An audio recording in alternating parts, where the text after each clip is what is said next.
அனைவருக்கும் வணக்கம். நான் இப்போ உங்களுக்காக விவசாயியோட கதை சொல்ல போகின்றேன். ஒரு ஒரு கிராமத்தில் ஒரு விவசாயி வாழ்ந்து வந்தார். அந்த விவசாயிக்கு நிறைய வேலை எல்லாம் இருந்து ஒரு நாள் அவங்க விவசாய தோட்டத்தில் வேலை பார்த்துட்டு இருக்கும்போது அங்கே ஒரு மண்பானை கிட்டுச்சு. அந்த மண்பானையில் அவங்க சாப்பிட போகிற நேரத்துல இருந்து அந்த மண்பானை கிட்டினால அந்த கோடாலி அந்த மண்பானைக்குள்ள வச்சுட்டு அவங்க சாப்பிட போனாங்க. அப்புறம் அந்த கோடாலி வச்சு வேலை செய்யலான்னு பார்க்கும்போது அந்த கோடாலி நிறைய கோடாலியா மாறிடுச்சு. அப்போ அவங்களுக்கு அது ஒரு மந்திரப்பானை இன்னும் புரியலை.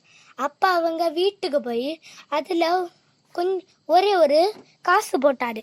அந்த காசு நிறைய காசாட்டு மாறிச்சு.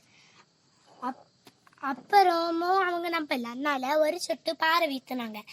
அப்புறம் டக்குன்னு அது மாறினதை பார்த்தா அவங்க ஆச்சரியப்பட்டு, இது இந்த மந்திர மண்பானை தான் அப்படின்னு நினச்சிக்கிட்டு அதுக்குள்ள நிறைய நிறைய பொருட்கள் போட்டு அவங்க கொஞ்சம் பணக்காரங்களாக மாறினாங்க.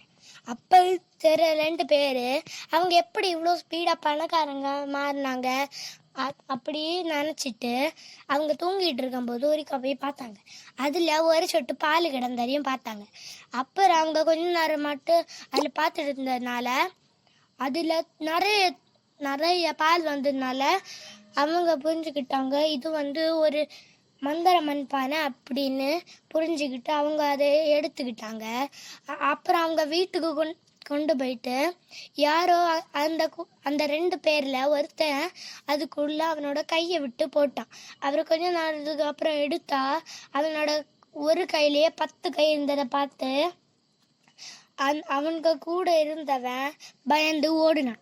அவன் மட்டும் தனியா அந்த கிராமத்துக்குள்ள போகும்போது எல்லாரும் பார்த்து இவன் நம்மளை அழிக்க வந்த ராட்சசன் அப்படின்னு நினைச்சுக்கிட்டு அவனுக்கு மேல கல்லு தூக்கி எறிஞ்சாங்க. இந்த கதையில நம்ம என்ன புரிஞ்சுக்கிட்டோம்? மற்றவங்களோட பொருளை நம்ம திருடக்கூடாது. அப்படி திருடுனா நம்மளுக்கு தான் ஆபத்து. நன்றி.